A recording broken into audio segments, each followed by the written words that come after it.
Cheating now ex-wife goes crazy 'cause my life became a heaven after I dumped her as soon as I got to know who she's spending dinners with after work.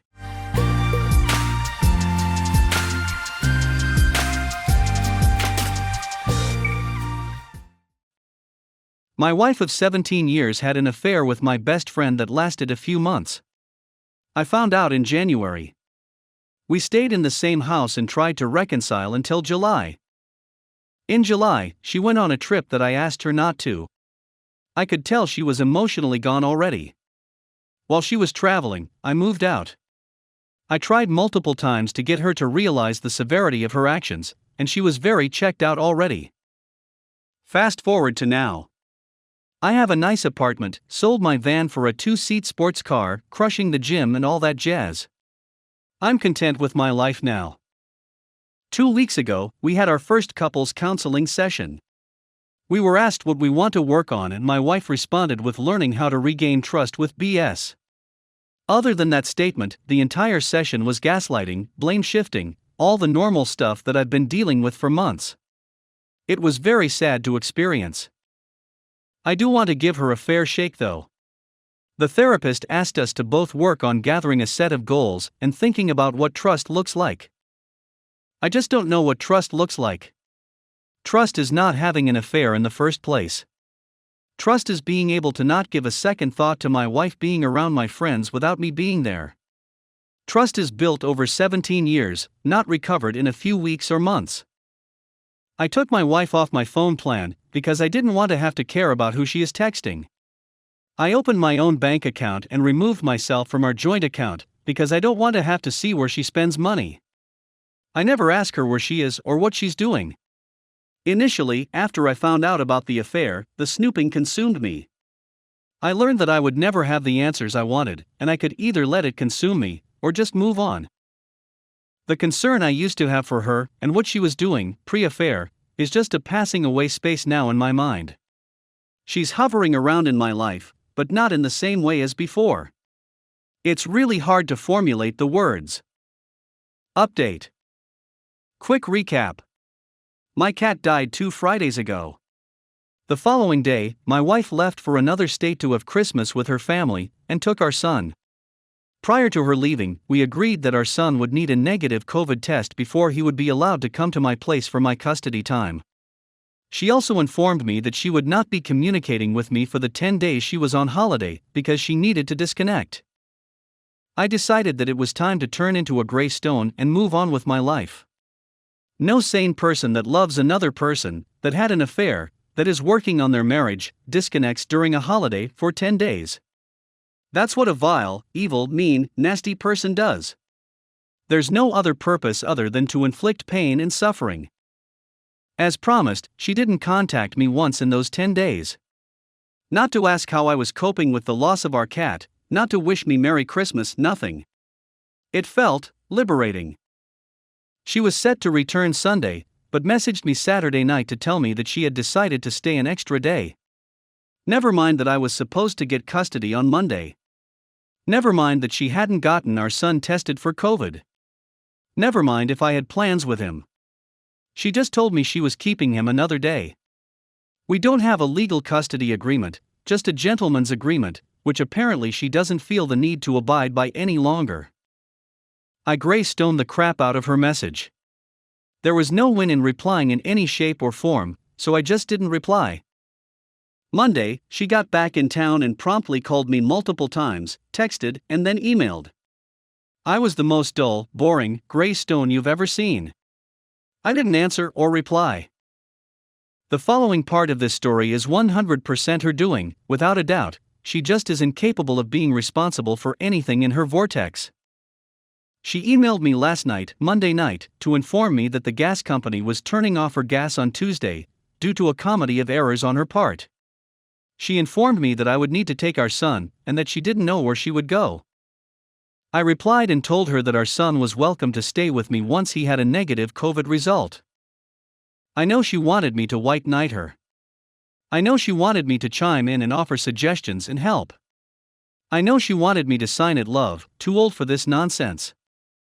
Duck that. That ship has sailed. It has been a life changer for me to finally be to a point of apathy towards her. I have achieved the state of meh.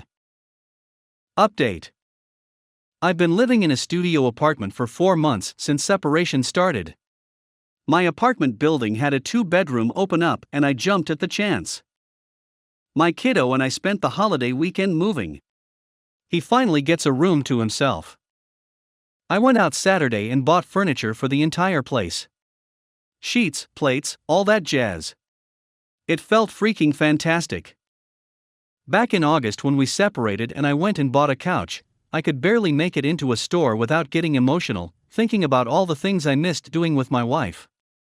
I'm not a people person and don't really like doing small talk with salespeople, and I was always thankful that my wife loved doing that.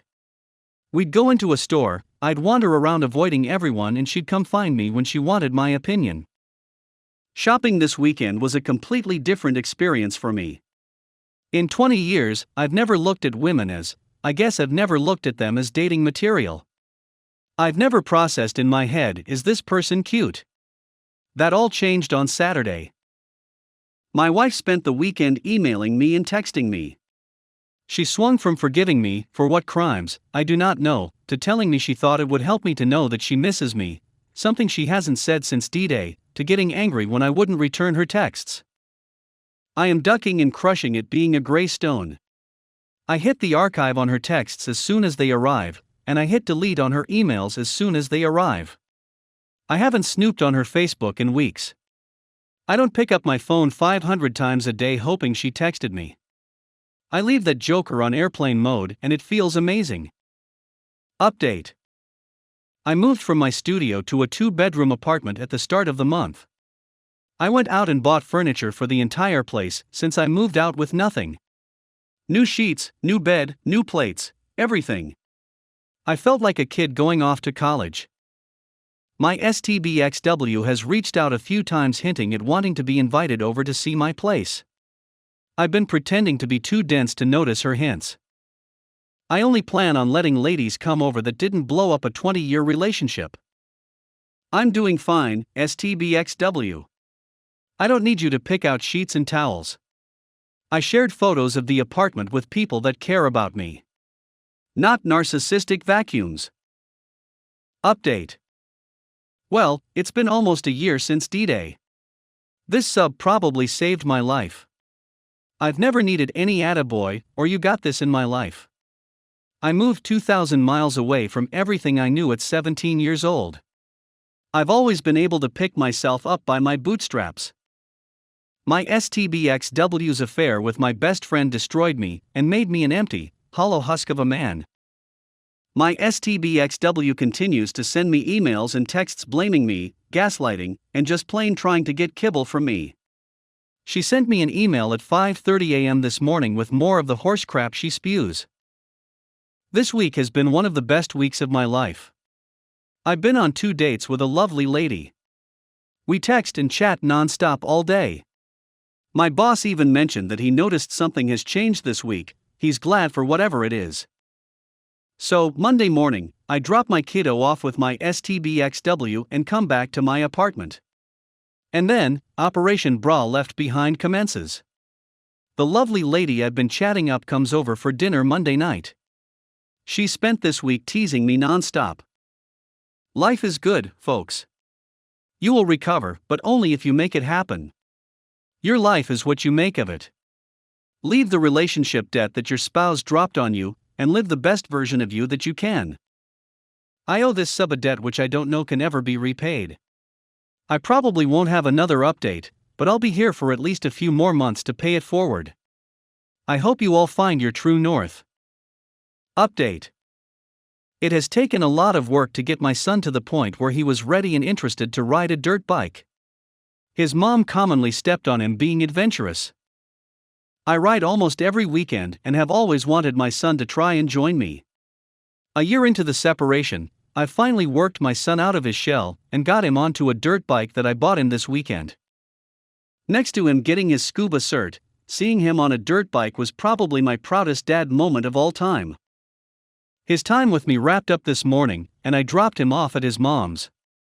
She texted me around lunch and asked for a photo of him riding the dirt bike. While I'm pretty much to the point of indifference towards her, I still feel a bit of hate. Her affair after 17 years of marriage essentially robbed me of 50% of my time with my son in the stage of his life where I really wanted to have the greatest impact. He's about to turn 15 and I'm stuck living my life 1 week at a time now because of her bullcrap. I don't know how to respond to her text. Him dirt biking is my win. It's my victory. It's my time. She shouldn't get any of the wins. I know she wants to share photos with her family. The family that I was excluded from for 14 years. The family that didn't support our 20-year relationship. So, do I share a photo? Or do I just continue to gray rock, which I've been doing successfully for months? Update. Yesterday, my soon-to-be ex-wife and I had our first interim family court custody hearing. My ex had custody of our 15-year-old son last year over the winter holiday break. I was asking for the same amount of time this year. When her lawyer cross-examined me, she started by asking me what my religion is. I responded stating I wasn't sure how that was relevant. She switched to asking me if I celebrate Christmas. Obviously I don't, I'm agnostic. The hearing officer admonished me for being agnostic and wanting equal custody time with my son. It should be noted that my soon-to-be ex-wife had an affair, which is why we are ending a 16-year marriage. Is it legal to use my non-religious beliefs against me in a holiday custody dispute? Edit. I only requested the custody hearing because my son has told his mom and myself that he wants to spend the break with me, since he spent the last one with her. She lied about this point in the hearing and stated that our son doesn't want to spend any holidays with me. I have a lawyer and she was present. It will take another 10 to 12 months before the courts will hear my son's opinion on this. I understand my usage of obviously was poor. I was under an immense amount of pressure at the time. I do not celebrate Christmas in any way, shape or form. This doesn't mean I don't like spending the winter break doing stuff with my kiddo. Update. A lady and I have been dating for a few weeks. Last weekend was one of the greatest weekends of my life. We spent the entire weekend together, and I shared my life with her. She stayed over both nights and I'm just enamored.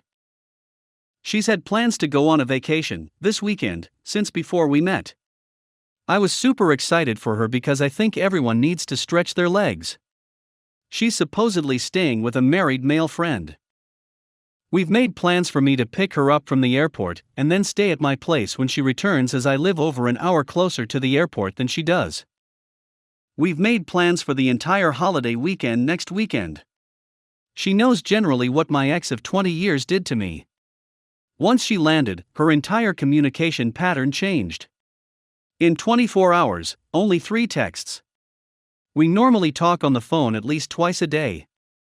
I replied to her texts and asked questions about how it's going. No answer. No good night, no good morning. Obviously, we aren't in a long relationship, but we did agree to only date each other.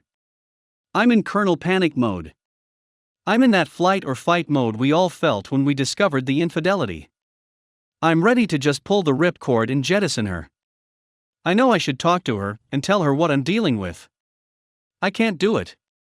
I don't want to make her vacation about me. I'm pretty heartbroken. I feel like I was learning to love again. Duck our exes that kicked our trust squarely in the Johnson. Final update. It's been nearly a year since I first posted about my journey down the craftiest road in the world. I would have waited for exactly a year, 2 more weeks, but I'll be traveling without the internet for the next few weeks. A recap: in February 2020, my wife of 19 years told me that she had slept with my best friend multiple times. This friend and I were involved in a number of clubs and organizations together. In one fell swoop, I lost my family, hobbies, and work. The ex, we had a gentleman's agreement about custody and finances. It was a good deal for my ex. When the time came for her to make me whole, she hired a lawyer and decided to fight everything. She still owes me for 50% of the household goods, 10% of the home, and about $10,000 in cash, plus lawyer fees. She has filed in court for full custody, and I'm in the process of jumping through all the insane hoops that go along with family court. Our son will be 21 before we have custody sorted. She does fun things like drop him off at 7 a.m. on Labor Day, with zero warning or notification. She emailed me to tell me that him attending prom is more important than his education. She told me that before I date anyone, I need to do a full background check on them. The laughs I have at her expense are numerous, and I could write for days about the madness that surrounds her vortex of bullcrap. Our 20-year anniversary would be in a few weeks. I'll be on holiday with a lady friend and will privately chuckle to myself. Advice for those of you still in the vortex: it will end. I promise. The amount of times you think about them in a day will decrease until it's almost non-existent. You will find new friends. You will build new memories. You will move past the speed bump in the road of life, and you'll be a better person. You'll probably be less giving of your trust, but those that you do give trust to will be more deserving of it than in the past. Myself, I put off rejoining a shared industry that I was in with AP. I went from being on 2 boards in the industry to nothing overnight. It's a risky industry where lives are on the line every day, and I wasn't in a mental state for it anymore. Today, I submitted my application to rejoin a team and get back to it. I'm putting the wraps on my dive master cert. Diving was my ex's hobby. Now that crap is mine. Dating was all over the map for me. My therapist made me join some dating apps. I hadn't dated in 24 years. A lot of ladies just wanted pen pals. Only 2 ever wanted to meet in person. One of them stuck around and we're starting to share a life together. I posted about some situations I was working through with my lady friend. My therapist and parents remind me often to worry less about tomorrow and focus on today. I couldn't ride motorcycles for almost a year. The first time I did, I rode the wrong way down 2 different one-way streets. I was very much in the wrong mental state. In May, I got back to riding with buddies. Just the other day, one of my best friends said to me, "I'm glad you're finally really back. A lot of us thought we had lost you. It's good to see you smiling again." My ex and I talked for years about getting tattoos together, but she would never commit. I have a tattoo now.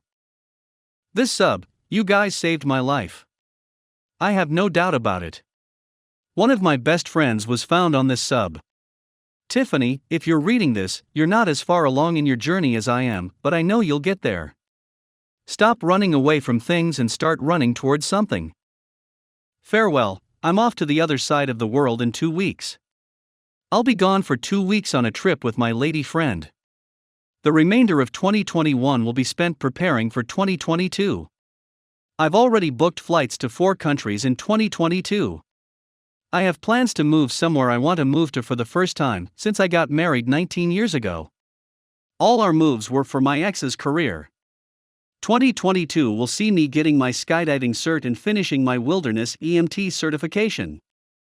This will hopefully be my last submission.